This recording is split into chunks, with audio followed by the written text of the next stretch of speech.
Huberman Lab podcast, where we discuss science and science-based tools for everyday life. I'm Andrew Huberman, and I'm a professor of neurobiology and ophthalmology at Stanford School of Medicine. Today is an Ask Me Anything, or AMA, episode. But before I get to answering your most frequently asked questions, I'd like to make an exciting announcement. As you may know, being a subscriber to the Huberman Lab Premium channel allows you access to the full-length AMAs. Otherwise, you can just listen to the first 15 or 20 minutes or so of these AMAs. Now, you may also know that a significant portion of the proceeds from the Premium channel go to fund important research on humans to benefit mental health, physical health, and performance. When we started the Premium channel, we had a one-for-one match with Tiny Foundation, and that's great. That means for every $1 that Huberman Lab Premium channel contributes to research, Tiny Foundation matches that dollar amount. And I'm very excited to announce that we now have a 3-to-1 dollar match with the Huberman Lab Premium channel philanthropy. That means for every $1 that we would contribute to research, $3 more are matched to that dollar. That's a 4x amplification of the funding to benefit important studies, again, on human beings for mental health, physical health, and performance. And of course, as those studies are completed and published, we will be sharing with you the information and how it can benefit all of you. So for those of you that are already Huberman Lab Premium channel subscribers, thank you. And for those of you that are considering becoming Premium channel subscribers, please keep in mind that 3-to-1 dollar match that greatly amplifies your subscription. If you'd like to subscribe to the Huberman Lab Podcast Premium channel, please go to hubermanlab.com/premium. It is $10 a month to subscribe, or you can pay $100 all at once to get an entire 12-month subscription for a year.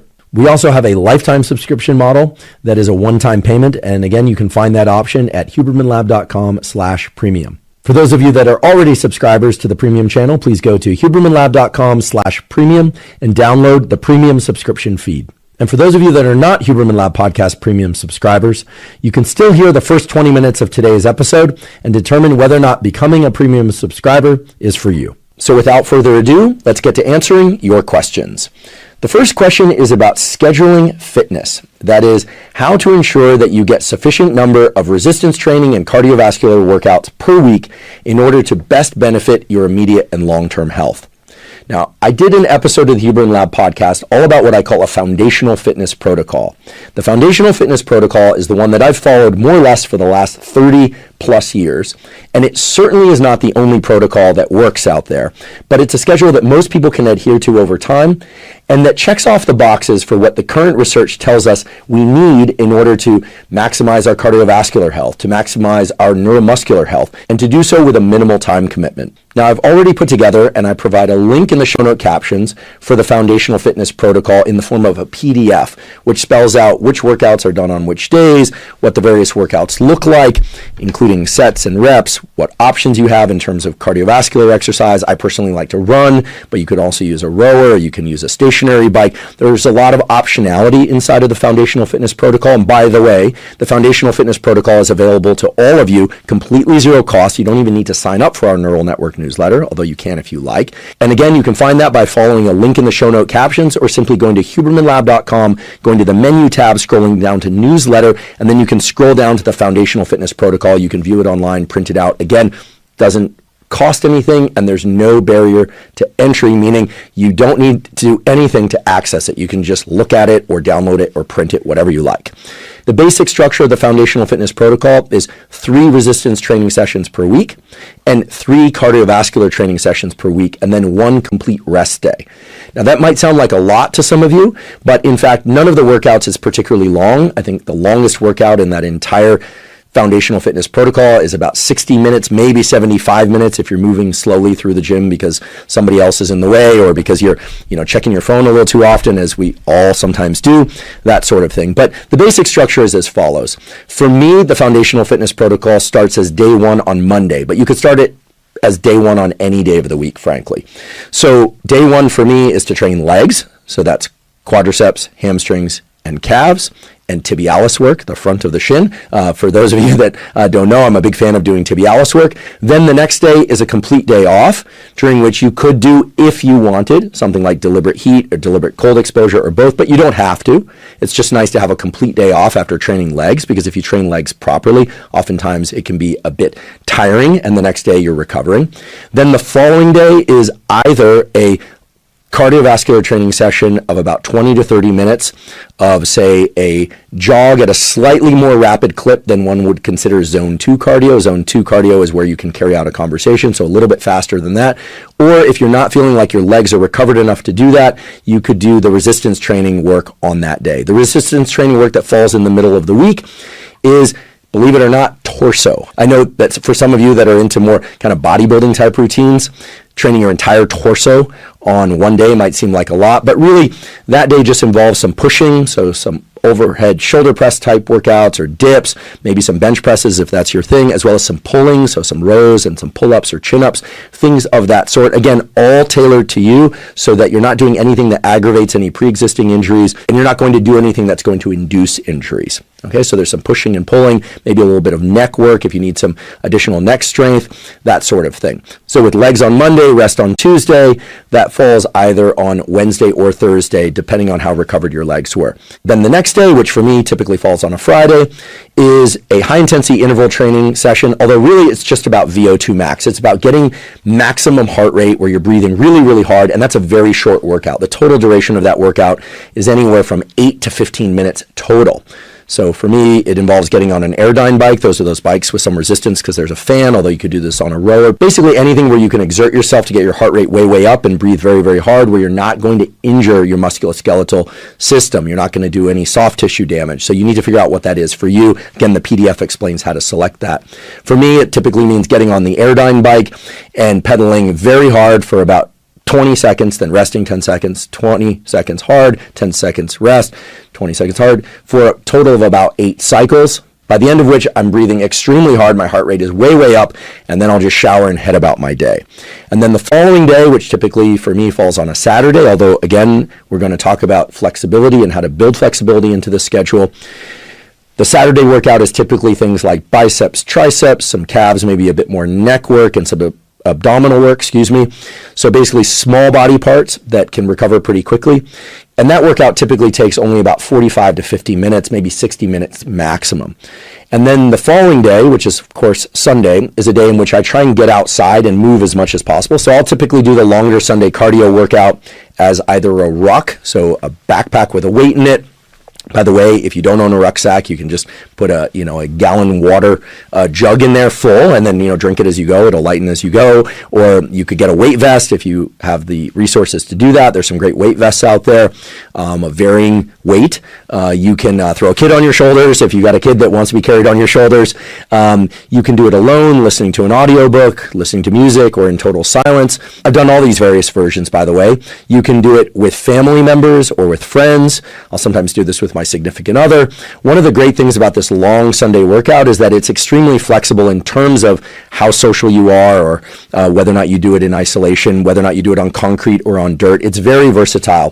For instance, if I have friends over and I want to spend time with them, but I also want to get outdoors and do this workout, and if they're interested in getting some outdoor movement as well, we'll all just head out for a hike. And if they are less fit than I am or tend to move more slowly, well then I'll throw on a 10 or 15, maybe even 30-pound backpack so that I get a good workout out of it. And if they're faster than I am and they're the sort of person who is a triathlete, I've got some friends who are triathletes and they want to move at a really fast clip, well then I'm not bringing any weight pack, and I'm just going to ask them to weight up for me, because I'm going to have a hard time keeping up, but I'll have to really push myself as I go along. So a lot of versatility. I don't measure my heart rate during any of these workouts, by the way. That's not my preferred way to do things. I know other people like to measure heart rate as they go.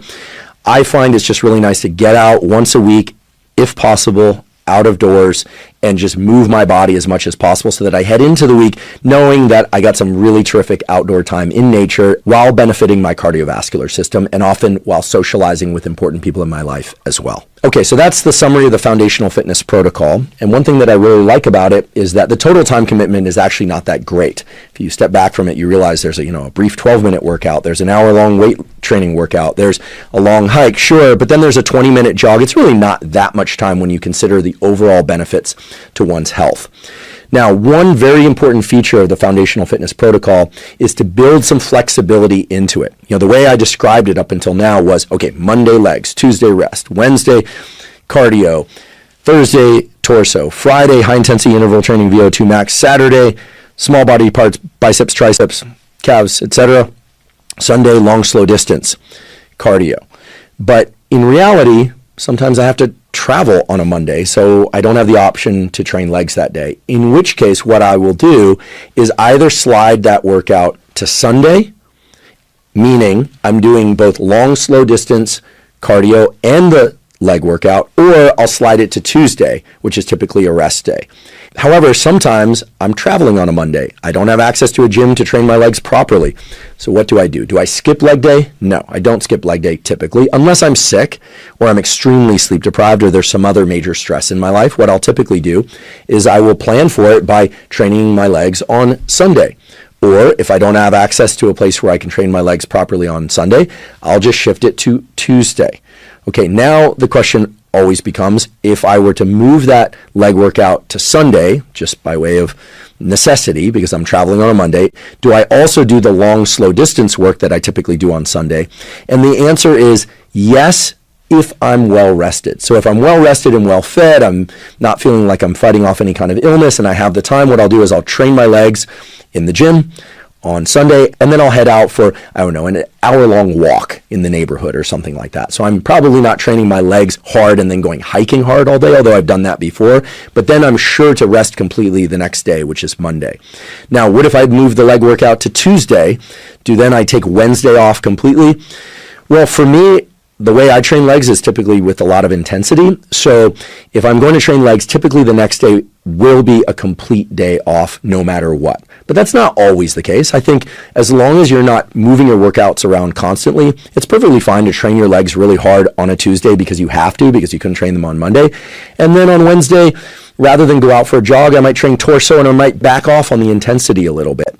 And then I'll take a day off. I will say that anytime I do resistance training workouts 2 days in a row, I make sure that I take a complete day off the following third day, just for sake of recovery. I'm not somebody that recovers particularly well from any form of exercise. I find that if I train longer than 90 minutes, especially with resistance training, if I crank up the intensity too much, I tend to get sick or I tend to stop making progress with my resistance training sessions. So the basic takeaway here is it's perfectly fine to slide a resistance training session, such as legs, forward a day or back a day. Okay, so I guess back a day would be from Monday to Sunday, or forward from Monday to Tuesday. But then you're going to want to make some adjustments accordingly so that you don't get sick or you don't overtrain and that sort of thing. Now, let's say that I train my legs on Tuesday, then I do torso work on Wednesday, and then I take the next day completely off. So I take Thursday completely off. Well, then Friday rolls around and I haven't done any cardiovascular training that week except for the walk that I did on Sunday. What am I going to do? Do I do my VO2 max and a 30-minute jog? Sure, that's what I would do. I would combine the two cardiovascular workouts that I normally do in the middle of the week by, for instance, going out for a 20 or 30-minute jog, and then at the end, doing some VO2 max work such that by the end of Friday, I'm caught up with that cardiovascular training. And then on Saturday, I would just go right ahead and do those small body parts training, and then on Sunday, I would take a hike and that sort of thing.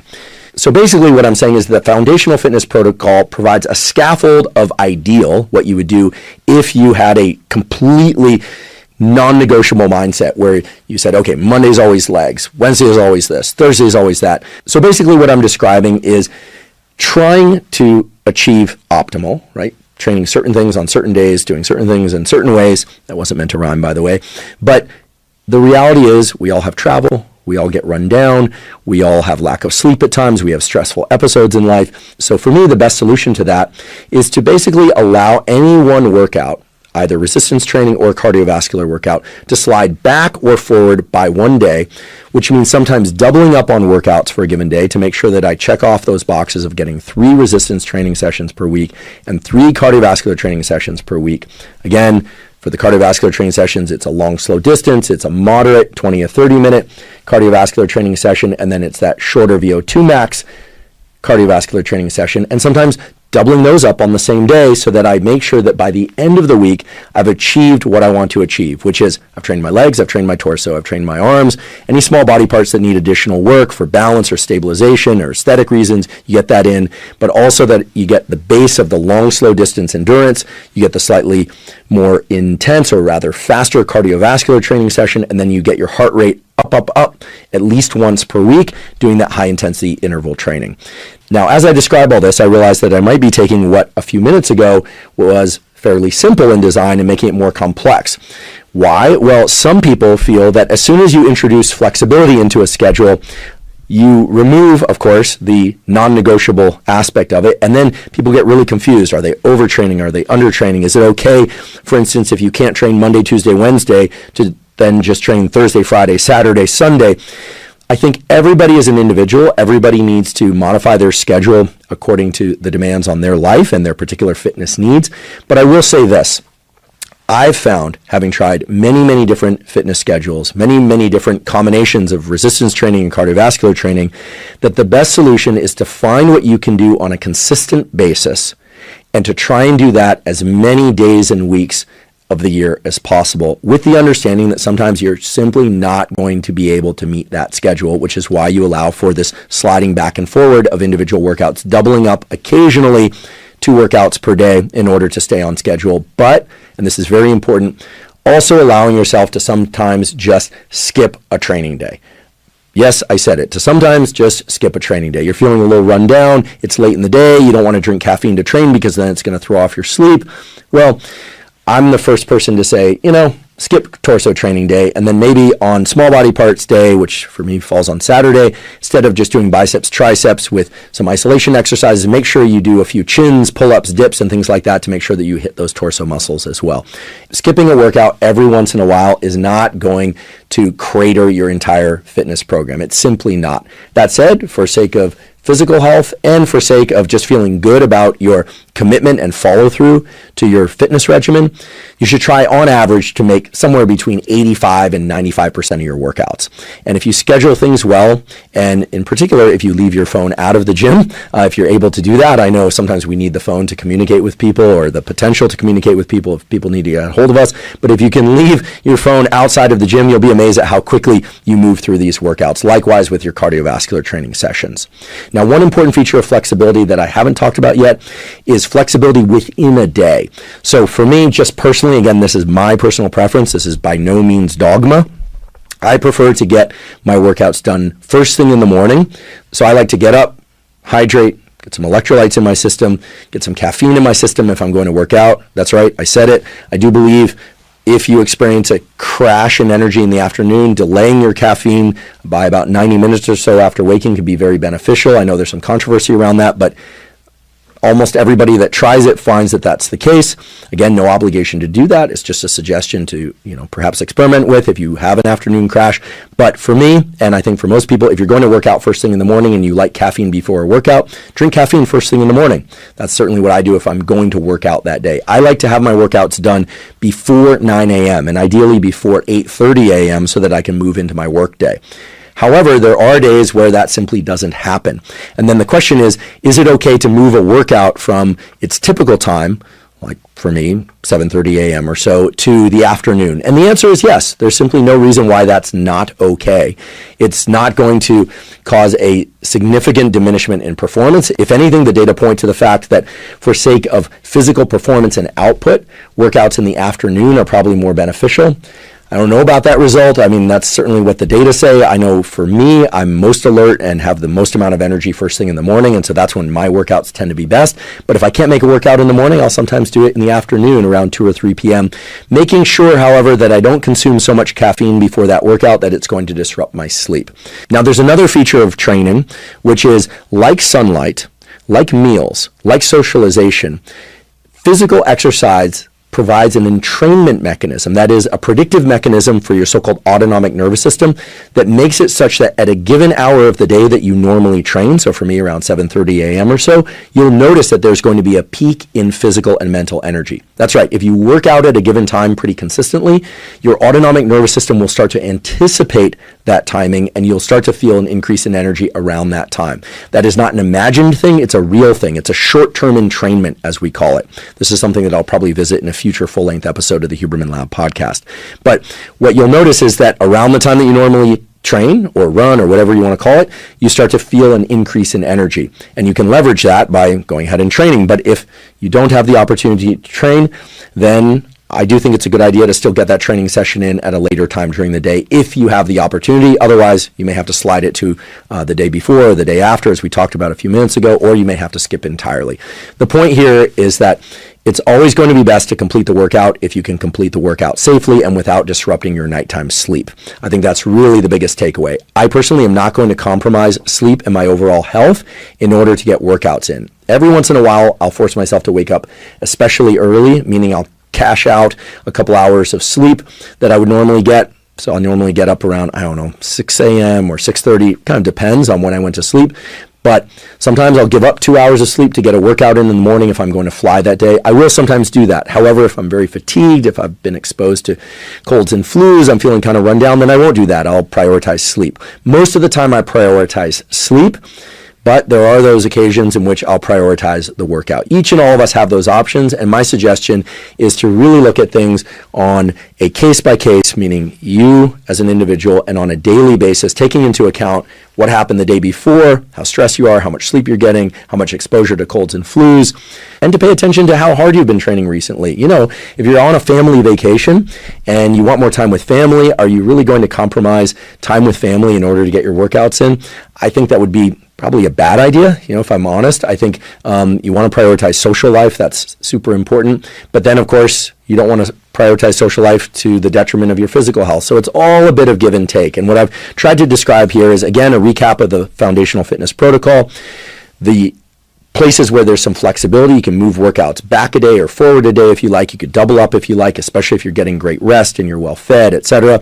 And you can also move the workout up or down in the day depending on how much energy you have, how much sleep you've gotten, and of course how rigid you are with yourself. Some people are just really rigid. They are completely in the non-negotiable stance. They get their workout in no matter what because they feel as if they don't, then they're going to be grumpy or they're going to fall off schedule. Other people like me try to get the workouts done, I would say anywhere from 85 to 95% of the time I get those workouts done. Occasionally I skip them, typically because life stress, travel, or some sort of low-grade illness, a cold or a flu or something of that sort. I get those pretty rarely, but they do happen.